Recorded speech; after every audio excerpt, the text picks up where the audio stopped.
Hello and welcome back to Modern Jubilees. Today I want to do a follow-up video.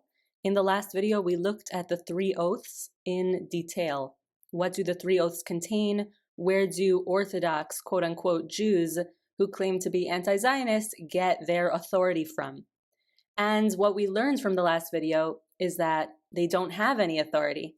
Essentially, the Neturei Karta are nothing more than the sisters of perpetual indulgence. They're drag queens. They're people in drag who have nothing to do with the Jewish people.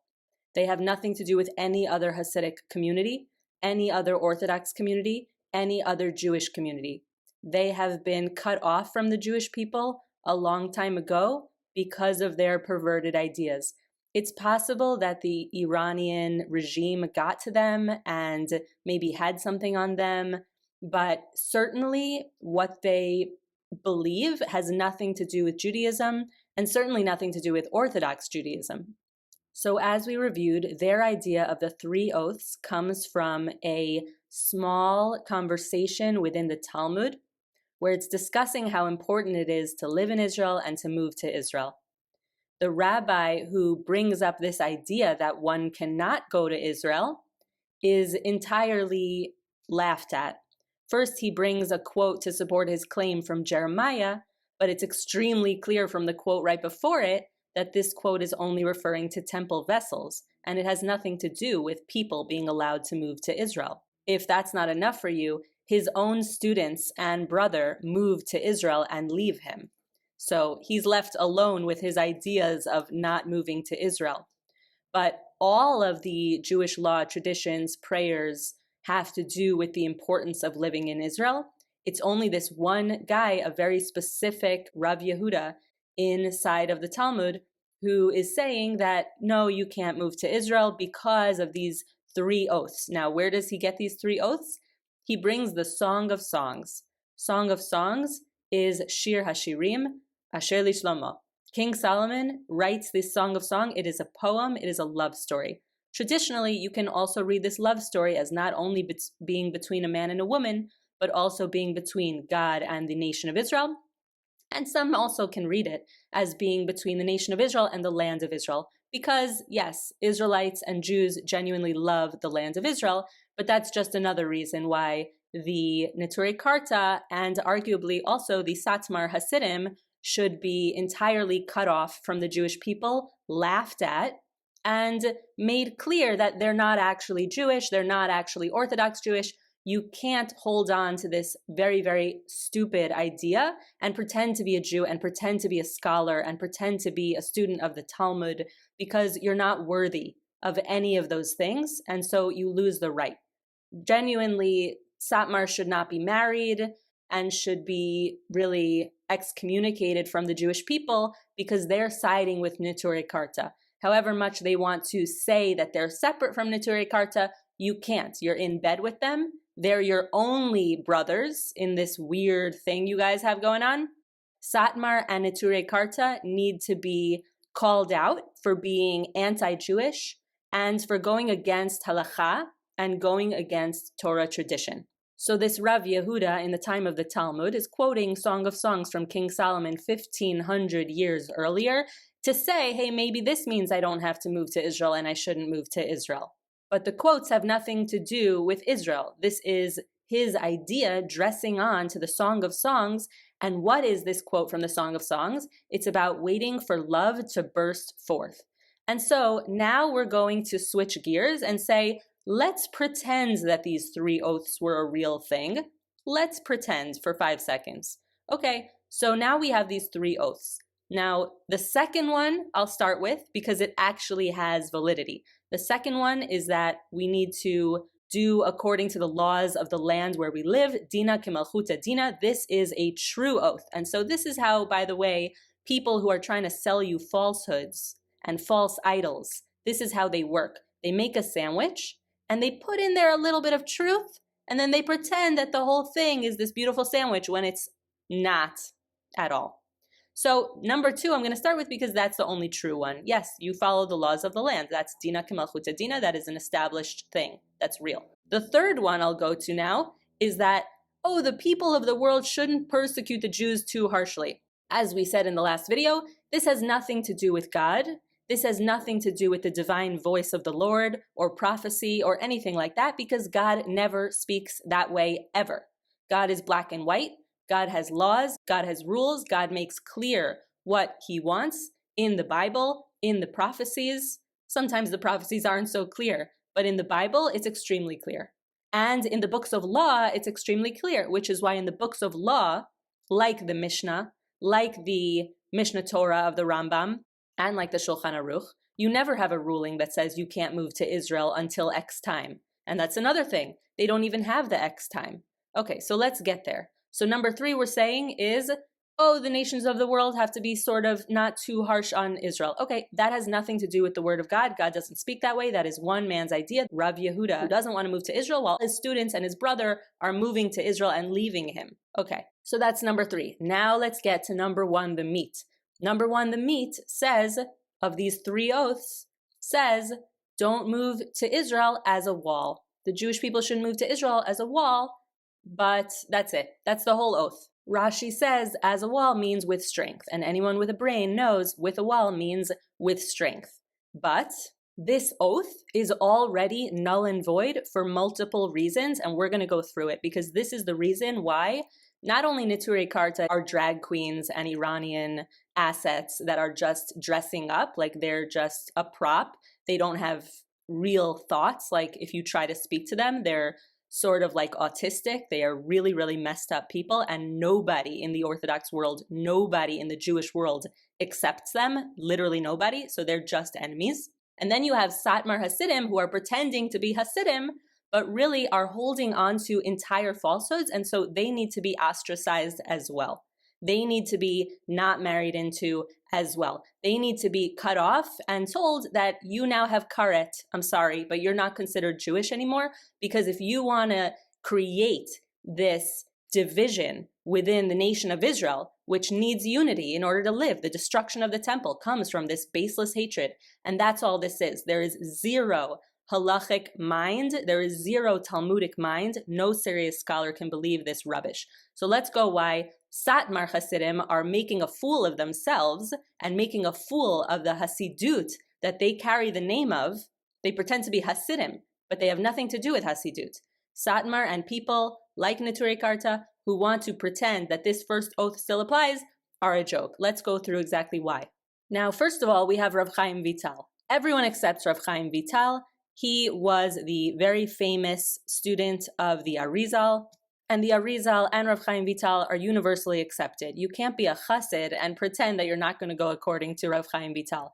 And Rav Chaim Vital, who lived in the 1500s and lived in Tzfat in northern Israel, in the holy city of Er, he already ruled that this idea of the 3 oaths were only binding for the first 1,000 years of the exile, 1,000 years of exile. And so that is long past. That would have been past 500 years later when he was speaking.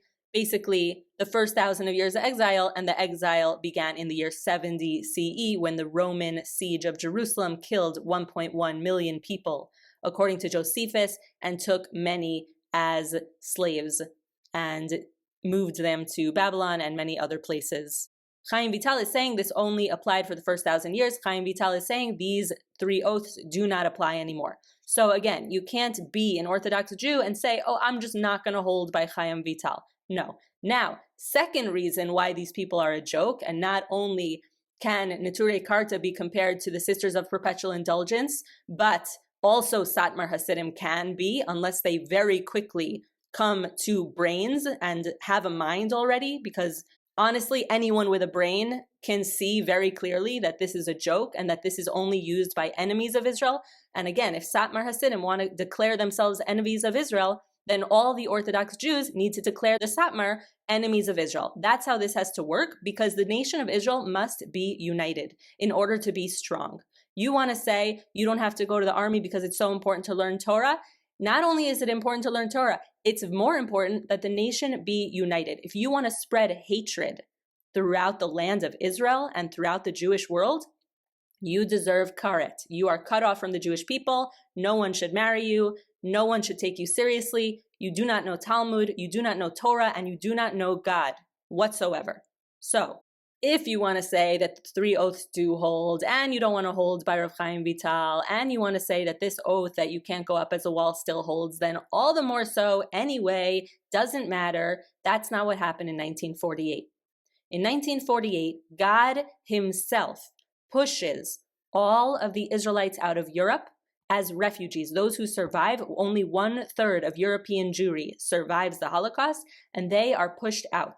Not everyone can get to America. America does not have open borders at that time. You can't just go. You need someone to sponsor you and pay a lot of money for you. And most of the refugees, of the survivors of the Holocaust, did not have the ability to go to America. The only place they could go was Israel. Same for the refugees from the Muslim lands. Throughout the Muslim world, throughout the Arab world, there were insane pogroms, like October 7th style stuff, going on against all the Sfardim and Mizrahim, and they were forced out. And they came as refugees with nothing. Just like the Europeans, no property. Okay? Not exactly like the Europeans, because they still had their family members, most of them, unlike the European Jews, the survivors of the Holocaust, who most survivors had extremely little family members left, if any at all. So God pushes the Israelites out. This is a push that is from God. There is no other way to say it. This is not everyone deciding, let's go conquer the land of Israel. No, no, no. This is God deciding. Vatechpatz. This is the quote from the Song of Songs that repeats itself 3 times, on which these 3 oaths are supposedly made. This is their only basis, is these quotes from the Song of Songs that is saying that love has a time. Love has a moment where it will burst forth. Wait for that moment where it will burst forth. If that's not what happened at the founding of the state, then you are not Jewish, because that is literally it. Nobody came to conquer. God itself, God himself, pushes the Jews from everywhere else to Israel. The only place they have to go is Israel. The nations of the world agree. They need a homeland. They need a place to go. Now we have that homeland. God has brought us to Israel. God himself has brought us to Israel. God himself has given the nation of Israel, the land of Israel, to hold and to take care of, and to eventually create an amazing society out of. But you know what the problem with the society is right now? One of the biggest problems with the society, and one of the biggest chilulei Hashem, desecration of God's name in the entire world, is the Satmar community, who is pretending to be Orthodox, who is pretending that they can now study Talmud, that they have something to do with the Talmud, when they are holding to this as the reason to be anti-Zionist, to burn the Israeli flag, to embarrass the Jewish people, to desecrate God's name. This is unacceptable.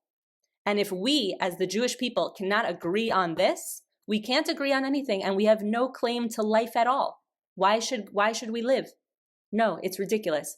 Everyone must ostracize the Satmar, because they are in bed with Neturei Karta, and Neturei Karta, everyone knows, are mentally disabled Iranian weirdos. Okay, they have nothing to do with Judaism. They are literally sisters of perpetual indulgence. They are drag queens, and everyone should know that they're drag queens. If you can get away from that society and that community, get far away, because they are nutsos. They have nothing to do with Judaism, and I hope everyone who hears this understands Judaism has nothing to do with them, and nothing to do with a Satmar community who teaches hatred of Israel, the one state for the Jewish people, the reason there is a Jewish nation who is able to live right now. If we didn't have that Jewish nation, that Jewish country, if we didn't have Israel, where would we be?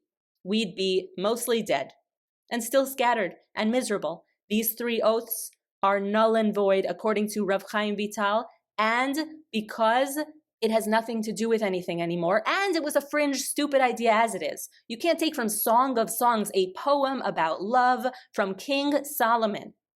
You can't take that and pretend to make a halacha on that, a Jewish law. What a ridiculous notion. You call yourselves Jewish scholars? Talmudic students? Jews? You're not.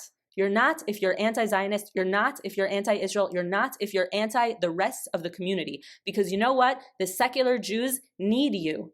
The secular Jews need the Jews who know some Torah to teach them, because they don't know. The secular Jews, the godless Jews, Nebuch, they don't know God. They don't know Torah. But who's going to teach them if you are doing Chilulei Hashem and you're desecrating God's name and you're desecrating what you're pretending to dress up in Hasidic garb? Do you even know anything about Hasidut? What are you? So the Satmar are excommunicated unless they very quickly change course, get out of bed with the Neturei Karta, and do teshuvah. That is what I have to say today. I look forward to your response to this. It's a very important conversation to have within the Jewish community. On this YouTube page, I've spoken out against false ideas in Christianity. I've spoken out against false ideas in Islam. And now I'm speaking out against false ideas in Judaism. And the number one thing, there are other things to talk about in all these traditions, but the number one thing is this. You cannot pretend to be a Jew. You cannot pretend to be Orthodox Jewish, and nobody can accept you into society, Jewish society, so long as you hold these very stupid ideas, because Jews are smart, Jews are intelligent, Talmudic scholars, Talmudic students are able to understand stupidity and jokes and little anecdotes in the Talmud from actual law. And actual law is very clear on the importance of Israel and the land of Israel. So get yourselves together, Satmar Hassidim, and get yourselves together, Hasidim in general and Orthodox in general, because you cannot accept Satmar. You cannot allow them into polite society. You cannot allow them to hold what is an antithetical idea to Judaism. Everybody knows in every single other source of all the prayers and all the texts and the Talmud and the Mishnah and the Mishnah Torah, everything talks about the importance of Israel and the love for the land of Israel. You want to use Song of Songs as an analogy to the love between the nation of Israel and the land of Israel? Then use it. But don't use it against Israel. Don't use it to burn the flag of Israel, for which people, Jews, lay down their lives. People who have had nowhere else to go. This is the one Jewish state. God has brought us back. God is fulfilling all the prophecies that say that I will scatter you to the corners of the world and I will bring you back. That's what God did. That's all this is. There is no other way to read this. So please do some self-reflection, because you need it. Those who are anti-Israel, those who believe that you can even be a Jew or an Orthodox Jew and be anti-Israel, you are wrong.